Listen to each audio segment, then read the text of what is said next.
Now I've got my design done.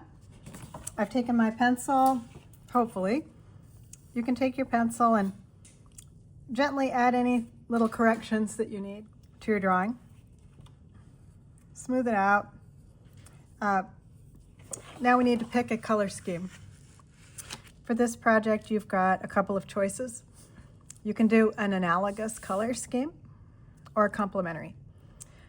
So for analogous, that means 3 or 4 colors that sit together on the color wheel. The neat thing about analogous colors is they always harmonize. So if you're ever sort of lost for a direction, you can always lean on an analogous color scheme to look harmonious. So I don't know, I could do kind of the greens into the blues, maybe with a dash of violet. That would be analogous. You can pick anything that's 3 or 4 that touch each other. The other choice you have in this assignment is potentially complementary colors. So they're straight across from each other, like yellow and violet. When they mix, they make a perfect neutralized gray. And they often seem to make each other vibrate. They make each other seem to have a very bright qualities when they're next to each other. They can be a little too much for some people. So another thing you can do with a complementary color scheme is remember white and black are not colors. And so you can make a color into a pastel, like a tint, by adding white, or in the case of watercolor, a little more water. Or you can make a color into a shade by adding a little black, and you can tone that color down into something deep, and it's still considered a complementary color scheme. So I could do very, very light yellow with an extreme dark black purple. That would still be considered complementary. So either will work, a complementary, where colors are across from each other, or an analogous. So let's talk about a little bit about some of the watercolor things that might be helpful. You need to work with a half cup of water, about a medium-sized paintbrush, and a little scrap of paper towel. And one thing I do want to tell you about with watercolors, these are semi-moist pan watercolors. We always clean this part of the tray after we're done, so it's clean for the next person. So you put a little bit of watercolor here on the edge, and then you scrape it off. You can twist your brush a little, and a little more of that color is deposited there. If you want a pastel color, you add water to it. Okay, that becomes a pastel. We don't use white paint in watercolors. We just let the white of the paper and the fact that we've diluted that with a ton of water be a pastel color. With watercolors, one thing I see students do is they come over and they put some paint on their palette and then they immediately go wash it off. You're wasting a lot of paint. So get some paint on your brush and use the scraping technique to retrieve that paint. If your brush is too watery, you've got your paper towel to daub on. And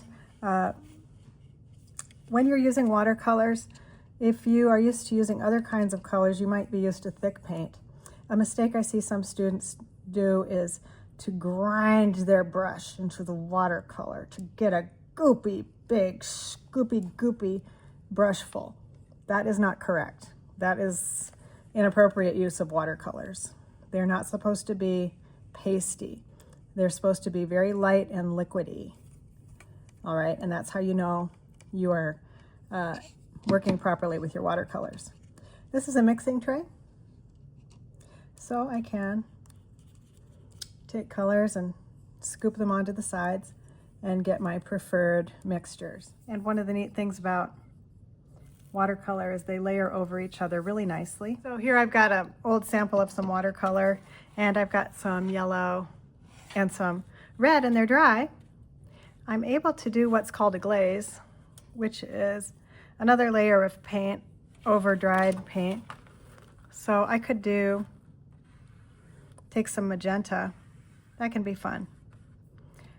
Let's do a green and see what it does. So we always take the paint, wash it into the little reservoir, work it around a bit. Here would be a glaze in green. You can see it goes over the old dry color and gives you a brand new color. And that can be a lot of fun. Spend some time watercoloring all of your picture, the background and the foreground. No white backgrounds. We're going to cover the whole thing with paint. And when you are complete and have all the shapes painted, then we can go in and tidy up with colored pencil to give you sharp edges where you want them and gradients. Let's talk about the magic whereby you can make a simple paintbrush into a vacuum cleaner. If I take a little paint and put it into my mixing tray and I'm painting away on my surface, and let's say, oh my gosh, it's too watery, I can't control it. Oh no, I put too much liquid in there. Let me show you the quick trick for fixing that. Take your excessively wet paintbrush and pinch it into your paper towel until it's quite dry, and then lay that paintbrush into that pool of liquid, and you can see that I'm drying in between. I'm able to pull back that liquid. That's very helpful. I'd also like to remind you in this project how fun it is to make a pool of watercolor and put some salt into it. That looks neat. I encourage you to do this in this project. What about some of the other special paint effects that we've practiced? Let's take a look at another favorite, rubbing alcohol. You've got to get the rubbing alcohol on while the paint is quite wet. You can use your fingertips to drop the rubbing alcohol. Isn't that dramatic? Isn't that cool? Yeah, I really like that. Yeah, you can see it moving. So the more you do to your painting, the more interesting your surfaces become. Let's see, let's do one more that we practiced. I'd like to encourage you to not forget about, and that's the good old saran wrap technique. The saran wrap takes a little bit longer. You've got to sort of let it set. This teal one is a great example of some of the dramatic effects that you can get when you lay the saran wrap in spots and let it dry, and it works best with darker colors.